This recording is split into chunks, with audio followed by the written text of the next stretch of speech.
Hello there and welcome to J Painting. I am JJ and welcome back to the Gore Beast Chariot Part 3. Yeah, as everyone knows, the third part of the trilogy is always without question the best. Just ask the Pirates of the Caribbean franchise, or the Star Wars franchises, or any other franchises. The third one, always the best, without question. So here we are, and in the third iteration of our Gore Beast Chariot today, we are going to be painting the riders. From our first two videos, we finished up the Gore Beast and the chariot part of the Gore Beast Chariot, which now looks like this overall. But the riders are obviously two very important bits, so we're going to be doing both of them today in this one video. Starting with our front man, the guy with the whip and the lash and the chains, so we'll be starting with him. And then we'll get on to the other charioteer with the big weapon at the back. So, without further ado, let's crack on!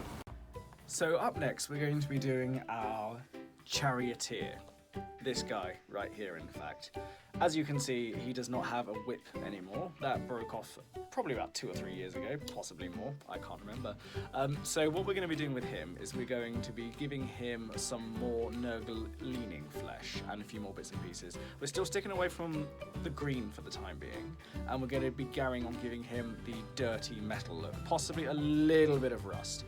But we're not going to be going whole hog with him for 2 reasons. First of all, we've managed to go so far without having to lean too much on the Nurgle-fied green side of things, but also I think it's better if we save that for our other charioteer, who as you know is brick green, and I think it's a bit more special if it's concentrated on the flesh of the Gore Beast and on the armour of the main charioteer. That gives it a little bit more emphasis on who's in charge here, rather than it being it's all green all the time.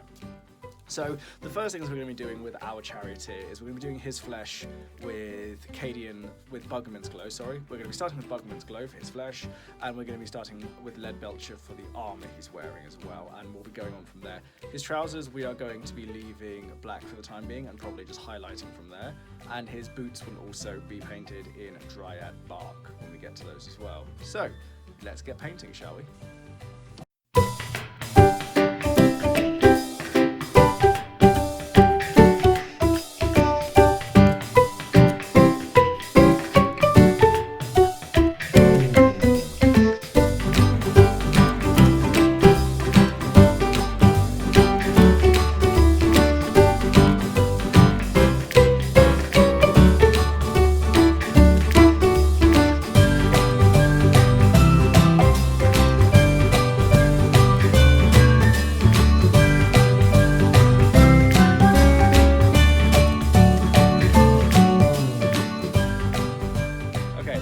The next step is for our charioteer, this guy here. The base colours are all down, including a small Eshin grey highlight on his trousers.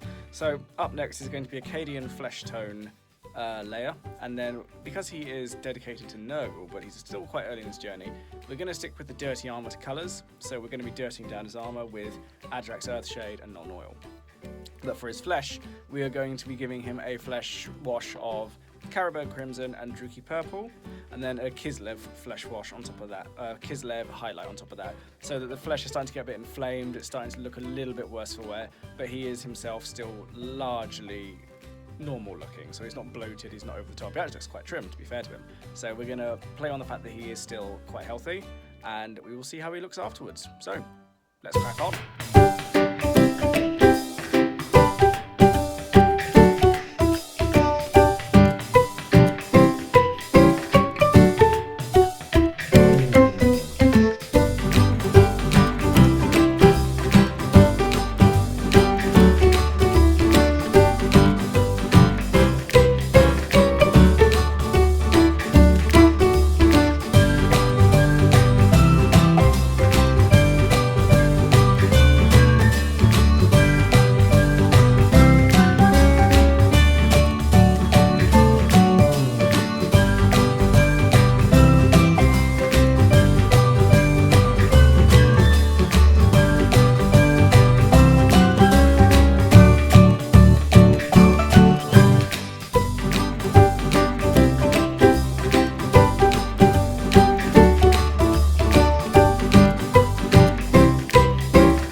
that's our charioteer all done. Look at him there, all finished up there. As you might be able to see as well, he does have the symbol of Nurgle on his chest there, which I did with a bit of Avalanche Sunset and Screaming Skull with a quick glaze of Caribou Crimson. So that's our first charioteer, all finished and going into there now. And he is quite a small model by comparison to everything else, as you've seen, quite minimalist. There's not a huge amount of detail on him, but to be fair, he's not really the draw to this model. There's bigger things on the model and there's more eye-catching things. He's very much a functional part, but functional parts still tell the story, so that's why it's worth doing him justice as well. But that's what he looks like now, and I'm just gonna pop him on the chariot over there. I've all glued it together now, and you'll be able to see it shortly when it's all finished. So on to, last but not least, our main charioteer, this guy here with his scythe, which is all very impressive and quite scary looking, isn't he? Rawr! That's not going to go in the video. So, as you can tell, he is in a very classic Death Guard green. That was the base I used, so that's where the green's going to come into it. And the reason I've been leaving this till last is because with Nurgle, green is such an iconic part of their identity, that diseased, putrid, plaguey green they've got. We've kind of done that on the Gore Beast, but we're really going whole hog for our charioteer. And what this is going to be is a very classic look at the Death Guard armor. So we're going to be starting off with a coat, obviously, of Agrex Earthshade, followed by a couple of highlights of Elysium Green and Ogryn Camo for the armor to start with. But whilst we're here, we will also be blocking out the flesh on him, for example, with Celestial Grey to start with, and Xandri Dust on his skull and on the horn on his shoulder pad, and we're also going to do a bit of work on his scythe as well. So without further ado, let's crack on.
Okay, so as we can see, we've got the armor just about all finished now, plus a little bit of, no, it's not really focusing, but hey ho.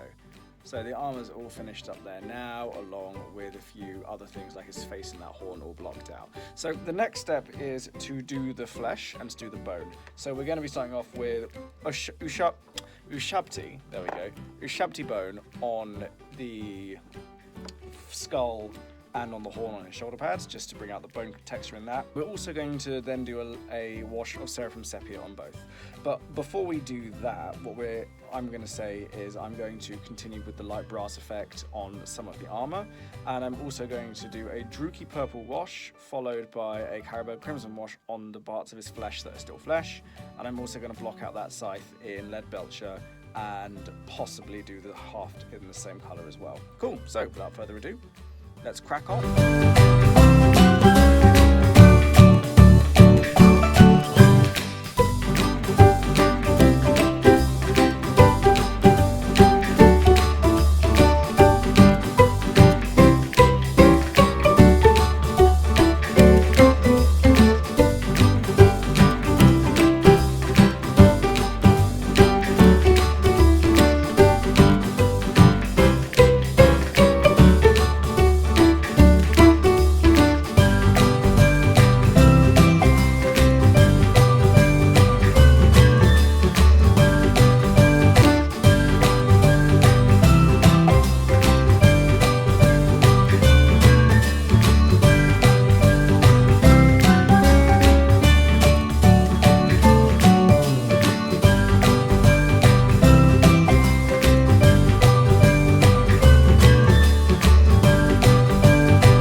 is how he's looking currently, very nearly finished. So the flesh is all finished up and his face is, there we go.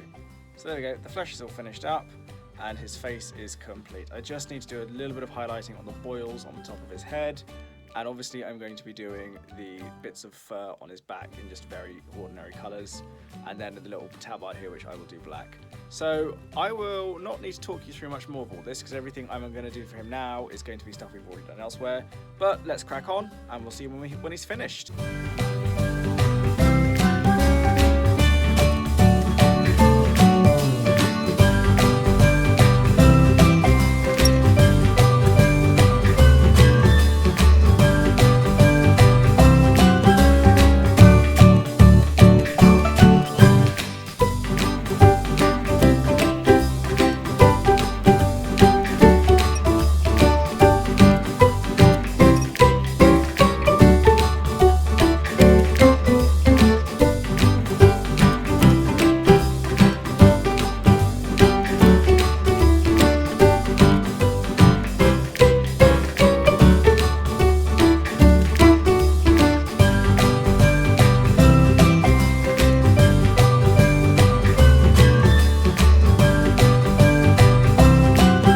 So here he is, our charioteer, all finished up, and I'm kind of happy with him, to be honest with you. I think he looks pretty good. So, nice rusty scythe, as you can see there. The horn on his shoulder is a little bit brighter than some of the other ones we've done because we haven't dirtied it down. I thought we'd keep it nice and bright just so that it looks like something's well maintained. There's little furs back here sticking through as well. Cool, so that's everything now. That is everything now painted. Woo! My god, this has been an absolute beast to record, guys. I cannot tell you, and it's taken a very long time. But we've finally got there now, and I suppose, you know, you leave a model for 12 years and then you finally paint it. You shouldn't be too surprised if it takes a little while to do it. Just doing it right, you know. But anyway, so the only thing left to do is base. So now it's going to be all about that base, no more highlight. But in any case, let's do some basing.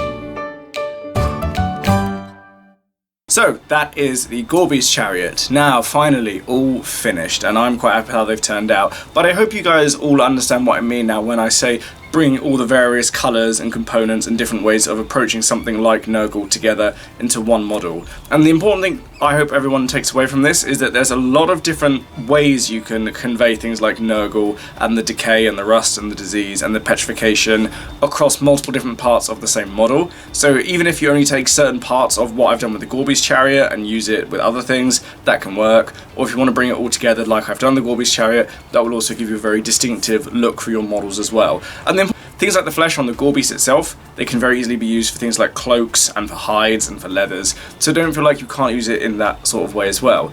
But in any case, the Gorby's chariot is now finished, and I hope you all very much found this a very useful and insightful painting tutorial. Let me know what you thought in the comments below. And whilst you're down there, like, subscribe, all that good YouTube shilly stuff. Support me on Patreon so I can keep making these videos, because I really do enjoy making them, and I hope you enjoy watching them as well. And don't forget to check out the last of the Challenge 99 videos, which are coming around very soon, if they're not already out. And keep an eye on the channel for other things. I don't just do painting tutorials, I also do things like lore videos in retrospect to the hobby itself. So let me have a look at all that fun stuff down there. But as always, thank you all very much for watching. Goodbye, and have a lovely day.